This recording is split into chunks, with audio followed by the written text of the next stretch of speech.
Katika kile kinachoonekana kama tukio la nadra na lenye uzito mkubwa katika ramani ya siasa za kimataifa, meli kubwa mafuta inayomilikiwa na taifa la Japani imefanikiwa kuvuka njia nyeti zaidi ya dunia, Strait of Hormuz, baada ya kupata kibali maalum kutoka mamlaka za taifa la Irani.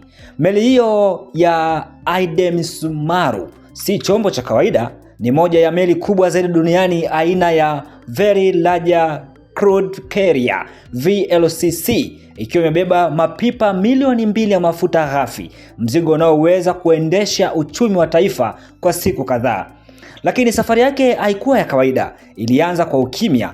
Ilisimama kwa zaidi ya wiki moja karibu na pwani ya Abu Dhabi, kana kwamba ilikuwa inasubiri ishara ya siri, na ishara hiyo ilipokuja haikutoka Washington wala Tel Aviv, bali ilitoka katika moyo wa Teherani. Tangu kuanza kwa mvutano mkali kati ya Irani na muungano wa Marekani na Israeli mnamo mwishoni mwa Februari 28 mwaka huu, njia hii muhimu ya biashara imekuwa kama uwanja wa vita usioonekana. Irani imeweka mstari mkali, hakuna meli itakayopita bila ruhusa yake. Njia maalum zimeainishwa na kila harakati ya baharini imekuwa chini ya macho ya kijeshi. Matokeo yake je? Usafirishaji wa mafuta umepungua kwa kasi, bei za nishati zimepanda duniani, lakini pia hali ya taharuki imeongezeka katika soko za kimataifa. Kwa mujibu wa taarifa za ufuatiliaji wa meli, Idemisumaru ilipita karibu na visiwa vya Irani vya Qashm Island na Laraki Island, ikibadili mwelekeo kwa tahadhari kubwa kabla ya kuendelea na safari yake kuelekea mashariki. Hii haikuwa tu safari ya kibiashara, ilikuwa operation ya kidiplomasia iliyohitaji mawasiliano ya moja kwa moja na Teherani. Kwa taifa kama Japani ambalo hupata takribani 95% ya mafuta yake kutoka Asia Magharibi, njia ya Hormuz si chaguo, ni uhai. Kila meli inayopita katika njia hii hubeba si tu mafuta, bali pia uthabiti wa uchumi wa Tokyo. Kupita kwa Idemisumaru kunatuma ujumbe mmoja wazi: Japani inalazimika kucheza kwa tahadhari kati ya nguvu kubwa za dunia. Wakati United States Central Command ikitangaza hatua zake za kuzuia trafiki ya baharini kuelekea bahari za Irani, Teherani imejibu kwa ukali, ikisema hatua hizo ni uharamia wa kimataifa kabisa. Irani nayo imechukua hatua yake kudhibiti mlango wa Hormuz, na hapo ndipo dunia iliposimama. Jaribio la kusuluhisha mgogoro huu limekwama licha ya juhudi za Pakistani ambayo ilisimamia usitishaji mapigano mnamo Aprili 8 mwaka huu. Mazungumzo kati ya Washington na Teherani bado yako katika ukimya mzito. Hakuna anayekubali kushuka na kila upande unalinda maslahi yake kwa nguvu zote. Kupita kwa meli hii moja kunaweza kuonekana kama tukio dogo, lakini kwa wachambuzi wa siasa na nishati ni ishara kubwa, kwani Irani bado ina udhibiti mkubwa wa Strait of Hormuz.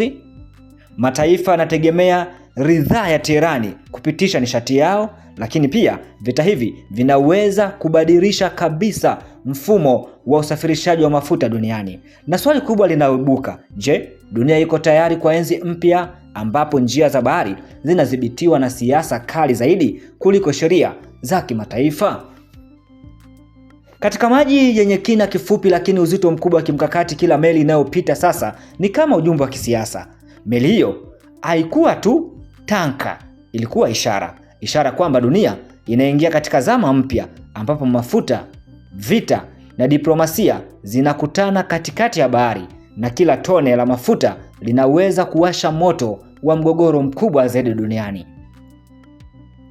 Katika hatua nyingine, upepo mkali wa siasa za kimataifa unaovuma juu ya maji yenye mvutano wa Ghuba ya Uajemi, tukio moja limeibuka kama radi inayogawanya anga: kukamatwa kwa meli ya Irani yenye mizigo ya matibabu, tukio linalotikisa dhamira za kibinadamu na kuzua taharuki mpya duniani.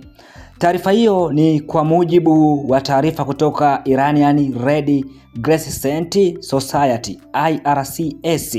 Hatua ya United States Central Command CENTCOM ya kuiteka meli ya mizigo ya Irani Toska si tu operation ya kijeshi, bali ni pigo la moja kwa moja kwa maisha ya wagonjwa wasiokuwa na hatia.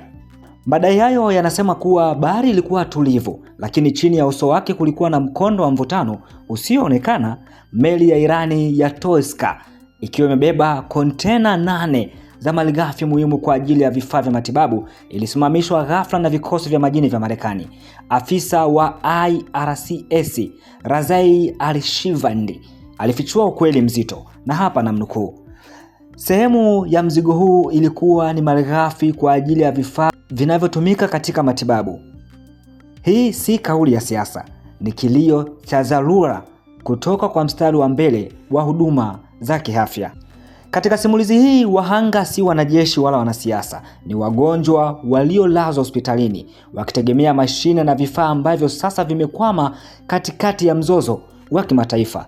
Tukio hili halijasimama peke yake, linakuja baada ya zaidi ya mwezi mmoja wa mashambulizi ya anga yanayohusishwa na Marekani na Israeli dhidi ya malengo ya ndani ya Irani, hatua zinazochochea Teherani kujibu kwa mashambulizi ya kijeshi na kuweka masharti mapya ya usafirishaji katika Strait of Hormuz, njia muhimu ya nishati baharini. Kwa mujibu wa vyanzo vya kijeshi, zaidi ya meli 38 zimelazimika kubadili mkondo kutokana na operesheni za Marekani, ishara kwamba bahari sasa si njia ya biashara tu, bali ni uwanja wa mapambano ya kimkakati. Irani imeita tukio hili uharamia wa kisiasa, ikidai kuwa Marekani inakiuka wazi misingi ya sheria za kimataifa kwa kufanya operation ya nje ya mamlaka yake. Katika jukwaa la diplomasia, Teherani imeiomba Umoja wa Mataifa iingilie kati na kulazimisha kuachwa kwa meli hiyo pamoja na wafanyakazi wake waliokamatwa.